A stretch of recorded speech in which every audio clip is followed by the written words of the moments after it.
Vale, entremos de lleno en esto. Imaginemos por un momento la escena. Es una noche de un invierno heladísimo en el año 1001.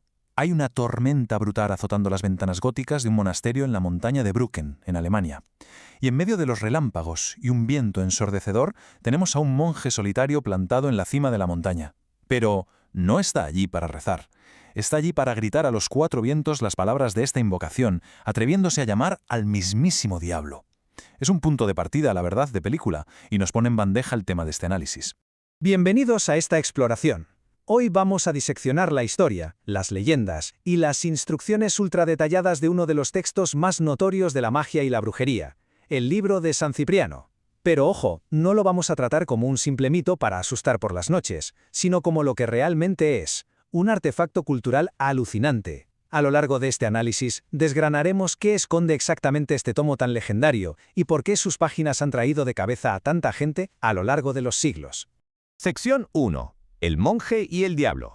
Bueno, el resultado de esa búsqueda desesperada de nuestro protagonista inicial, el monje alemán Jonas Sufurino, es justo el origen de este compendio. Sufurino, desde luego, no era el típico monje aburrido, era nada menos que el bibliotecario del convento del Brücken. Y resulta que este hombre, tras agotar todos los conocimientos científicos de su época y quedarse con una sensación de vacío tremenda, decidió buscar la verdad suprema en los textos prohibidos. Según cuenta él mismo, tras aquella invocación a medianoche en plena montaña, se le apareció Lucifer en persona. Casi nada. A cambio de entrar en tratos con él, el diablo le entregó un manuscrito original en hebreo, escrito sobre un pergamino inmaculado. Y según Sufurino, aquí estaba la clave absoluta para descifrar los mayores secretos de la vida. Y aquí viene lo verdaderamente fascinante. Las afirmaciones sobrenaturales que hace Lucifer sobre la naturaleza física del libro son una locura. No estamos hablando de un simple volumen de papel que se estropea con la humedad, que va. Según el texto, el artefacto está bañado en la gran laguna de los dragones rojos. ¿Y esto qué implica? Pues que es literalmente indestructible. Las llamas se apagan al tocarlo, el agua resbala sin hacerle ni un rasguño y es del todo imposible cortarlo o taladrarlo. Y por si fuera poco, lo más inquietante de todo, si alguien intenta tirarlo a la basura o deshacerse de él, el libro reaparece mágicamente en el dormitorio de su dueño. Es la metáfora perfecta del conocimiento prohibido. Una vez que lo tienes, no hay forma de escapar de él. Pero es que la cosa no se queda solo en el envoltorio físico. La magia del texto va mucho más allá. Al hojear sus páginas, Sufurino relata un momento de esos que ponen los pelos de punta. Resulta que las ilustraciones impresas, concretamente un dragón y una cabra cubiertos de extraños jeroglíficos, empezaron a cobrar vida delante de sus propias narices. Empezaron a crecer, salieron literalmente del papel y se postraron ante él, ofreciéndose como sus siervos incondicionales con voces que parecían casi humadas. Y así es como entran en escena estas dos entidades, Barbato y Pruslas. El nivel de detalle de esta narración es una maravilla. El texto describe que la cabra hablaba con un tono de voz parecido al balido de una oveja y llevaba la palabra arte escrita en las rodillas. El dragón, por su parte, tenía una voz súper ronca, profunda, como el mugido de un toro. Ambos se presentan como súbditos de Satanaquia, que vendría a ser un general de los ejércitos de Lucifer, enviados con un único propósito: obedecer ciegamente a quien posea el libro y haya sellado el pacto.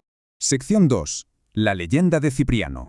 Claro, para entender de dónde sale todo este poderío absoluto, tenemos que dejar atrás la Alemania del año 1001 y hacer un viaje en el tiempo bastante más largo, hasta el siglo III. Antes de convertirse en santo, Cipriano era un hombre inmensamente rico en Antioquía y, según cuenta la tradición, uno de los magos más famosos y temidos de la historia. Hasta los 30 años no es que hiciera un par de trucos de magia, no. Tenía un dominio absoluto sobre los elementos, sobre la voluntad de las personas y sobre legiones enteras de espíritus infernales que acataban todas sus órdenes. Básicamente, era intocable en el terreno de las artes oscuras. Y esto nos lleva a un choque súper clásico en el folclore mágico, un enfrentamiento que lo cambió todo. La leyenda cuenta que un joven bastante desesperado, llamado Aglaide, contrató a nuestro todopoderoso Cipriano para enamorar con magia a una joven cristiana de buena familia llamada Justina, que lo había rechazado. Cipriano sacó toda la artillería pesada, invocaciones, espíritus, sus peores y más oscuros hechizos, y nada. Todo fue un fracaso absoluto. Su magia rebotaba una y otra vez contra Justina, simplemente porque ella estaba protegida por el signo de la cruz de San Bartolomé en las rayas de su mano derecha. ¡Increíble! Semejante fracaso hizo que Cipriano montara en cólera y le exigiera explicaciones inmediatas a Lucifer. Y justo aquí está el punto de inflexión de toda la leyenda. Lucifer, sin más remedio, tiene que tragarse el orgullo y confesar su derrota. Admite su total inferioridad ante el Dios de los cristianos, reconociendo que no puede hacer absolutamente nada contra el signo de la cruz. Al darse cuenta de quién ostentaba el verdadero poder, Cipriano decide cortar por lo sano, renuncia a la magia oscura, se convierte al cristianismo y con el tiempo acaba sufriendo el martirio, pasando a la historia como el famoso San Cipriano. Sección 3. Descifrando el tesoro del hechicero. Bueno, ya tenemos claro el fascinante trasfondo histórico y mítico que envuelve a Cipriano y a los misteriosos espíritus de este manuscrito. Ahora vamos a cambiar de marcha. Vamos a sumergirnos en lo que realmente importa: los contenidos. ¿Qué hay que hacer exactamente para conseguir este poder ancestral? Pues resulta que este tratado no es un solo texto, sino una compilación enorme, una auténtica enciclopedia del ocultismo. Dentro encontramos pesos pesados como la clavícula de Salomón, rituales de magia caldea y egipcia y grimorios legendarios con nombres tan sugerentes como la gallina negra o el mismísimo Gran Grimorio. Todos ellos pensados como el manual definitivo para hacer pactos y manejar fuerzas sobrenaturales. De toda esta biblioteca oscura hay uno que brilla con luz propia, la clavícula de Salomón. Este grimorio legendario se menciona constantemente a lo largo del libro como la base estructural de todo. Es absolutamente vital para crear los talismanes mágicos, para trazar correctamente los círculos de protección y, sobre todo, para entender esos signos cabalísticos súper complejos. El texto lo deja clarísimo. Sin dominar esto, cualquier intento de invocación va a terminar en un desastre monumental. Sección 4. Reglas de las artes oscuras. Entrando en el capítulo 1 nos topamos con una realidad aplastante. Tener el libro no sirve absolutamente de nada si no tienes la mentalidad adecuada. Aquí se marcan unas reglas muy estrictas y se lanza una advertencia bastante seria. Cualquiera que intente practicar esta magia corre un peligro inmenso si se salta el protocolo. Hace muchísimo hincapié en el aspecto psicológico, se exige una concentración milimétrica y una valentía a prueba de bombas. El texto avisa sin paños calientes que en el momento en que se aparece un espíritu, el miedo no es una opción. Quien lo practique tiene que ser literalmente temerario, porque a la mínima duda o si la atención se desvía un solo segundo, los espíritus dejarán de obedecer y se dedicarán a atormentar a quien los ha invocado. Es en definitiva un pulso mental brutal. Aparte de esta disciplina mental tan férrea, las exigencias del entorno son de una precisión alucinante.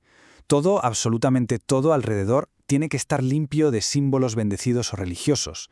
Pero hay una constante muy curiosa, la necesidad de estar cerca de un río, ya sea en la cima de una montaña o en un cruce de 4 caminos.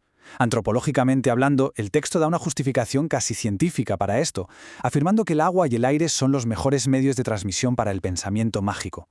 Y si por cuestiones prácticas no se puede hacer al aire libre, la alternativa es encerrarse en una habitación completamente solitaria, forrada de tela negra, del techo al suelo, sin medias tintas. Sección 5. Fabricación de instrumentos mágicos. Si logramos superar todas esas exigencias extremas, llegamos al capítulo 2. Y atención, porque el propio manual lo califica como la parte más crítica de las ciencias ocultas, la meticulosa fabricación de las herramientas. Las instrucciones dedican páginas enteras a ilustrar desde dagas y cuchillos hasta varitas y talismanes. Pero el texto no se anda con rodeos. Sin una preparación ritual rigurosa y sin grabar los símbolos exactos, todos estos objetos son simples pedazos de metal o madera, no tienen ningún poder. No sirve con comprar algo hecho, hay que forjarlos de cero, siguiendo unas reglas cósmicas súper estrictas. Para entender verdaderamente este nivel de obsesión por el detalle, fijémonos en las instrucciones para crear el cuchillo de mango blanco. Visto con perspectiva histórica es para quedarse con la boca abierta. Hay que esperar obligatoriamente a un jueves de luna llena. Primero, el cuchillo tiene que ser de acero virgen. Luego, hay que calentarlo en el fuego 3 veces. Pero el toque maestro está en el temple de la hoja. Hay que sumergirla en una mezcla muy específica de sangre de topo y jugo de una planta llamada pimpinela, ingredientes que se deben recolectar esa misma noche. Por último, se le acopla un mango tallado a partir del cuerno de un macho cabrío blanco. Todo un reto de ingeniería oculta. Y el proceso culmina con unas instrucciones de almacenamiento que son igual de extravagantes, pero totalmente obligatorias. Resulta que, para que toda esta magia ritual no se evapore, el cuchillo jamás de los jamases debe usarse para nada cotidiano. Nada de cortar en la cocina. Hay que guardarlo religiosamente en una bolsa larga de seda roja y mantenerlo perfumado en todo momento con polvos de rosa y de lirio de Florencia. Cada mínimo paso cuenta. Un solo despiste y todo el poder del objeto desaparece de golpe. Y todo este afán por el control milimétrico nos lleva a la gran pregunta con la que cerramos esta exploración. Después de analizar estos rituales imposibles, los demonios encuadernados y las exigencias mentales extremas del libro de San Cipriano, surge una reflexión profunda. ¿Qué es lo que nos atrae tanto de esto?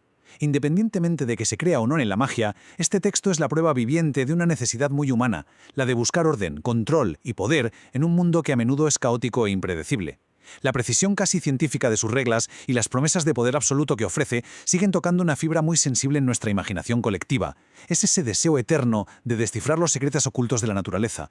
Y sinceramente, por eso mismo, el eco de aquel monje desafiando la tormenta en lo alto de la montaña sigue resultándonos absolutamente fascinante 1000 años después.